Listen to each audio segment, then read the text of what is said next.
Everything that needs to be said has already been said. But since no one was listening, everything must be said again.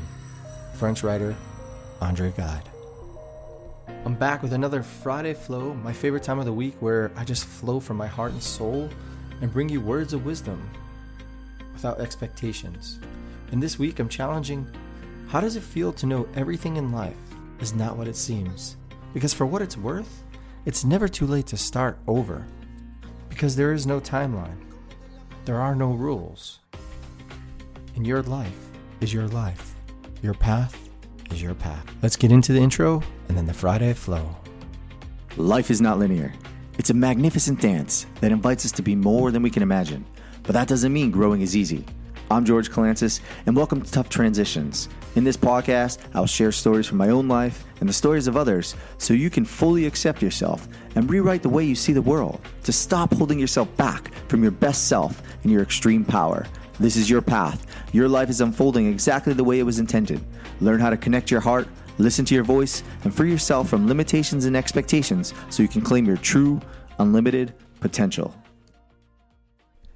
So earlier this week, I announced that I quit personal training. I wasn't taking on any new clients, so I can step into this new world of copywriting and content marketing and all the things that have led me here today. And I couldn't help question, how does it feel to know everything in life is not what it seems? And then maybe for what it's worth, it's never too late to start anything that we want to start.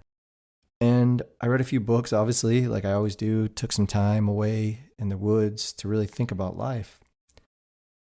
And I never thought I'd write a book, nor even start a second one. I never thought I'd get on stage to share my poetry.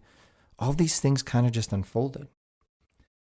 And one of the things that I was asked recently was, how do you continually write?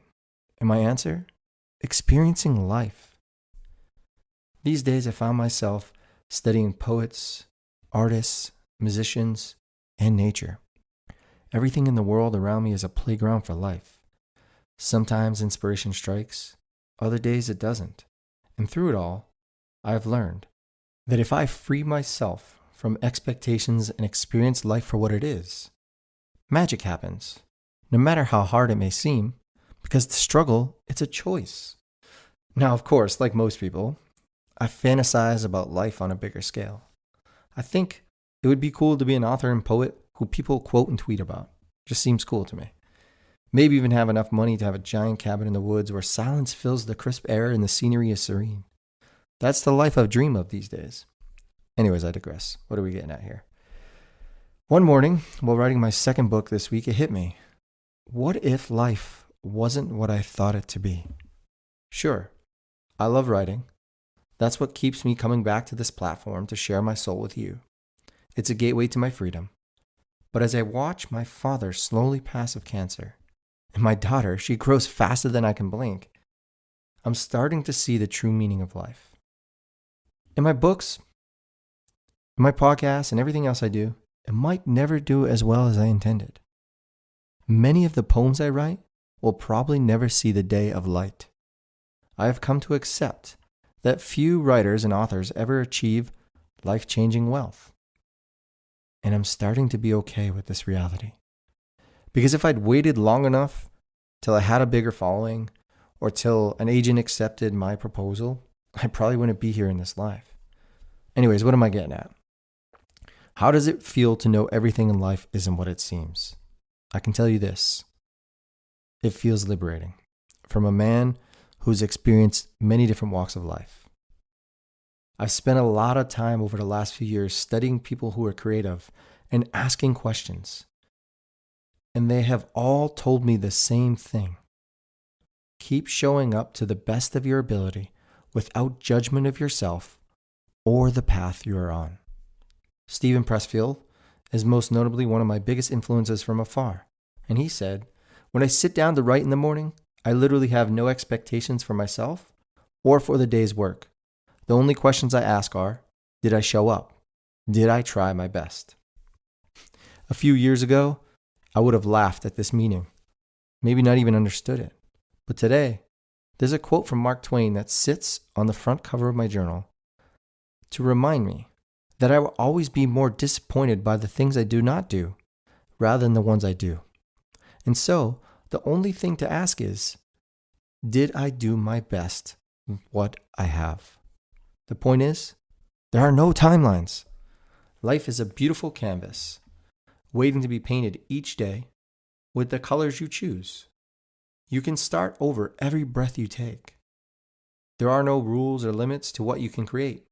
Father Time waits for no man, and you can either create a life to the best of your ability or waste away wondering why you never started to do things you've always wanted to do. One thing I have learned is that sometimes we just need to do nothing. I get some of my best inspiration when I let go of life and experience it for what it is. We all think more is going to change everything, but it never seems to. It doesn't change how we view ourselves or how we show up to the world. Yet even as I write these flows and speak into this microphone with every ounce of my heart and soul, I know some people will never listen. I know some people will never read my words, not because they don't want to, but because we're hardwired to search for secrets and tactics in life. It's a survival bias. And over the last year, I have tried to avoid this bias and avoid doing more. I take time to get lost. I take time to wander. I take time to play. It doesn't mean I don't stop working. It means I now see results as a different reflection of how aligned I am with myself. Steve Jobs said, "You can't connect the dots looking forward. You can only connect them looking backwards." So I've come to realize I don't write anymore to try to get famous. I write because it makes me happy. I write because it makes me feel free. I write because I want to. So don't keep searching for more in life. Don't worry about the next big milestone. I hope you are proud of the life you have right now. And if you're not, it's time to make a change with who you see in the mirror.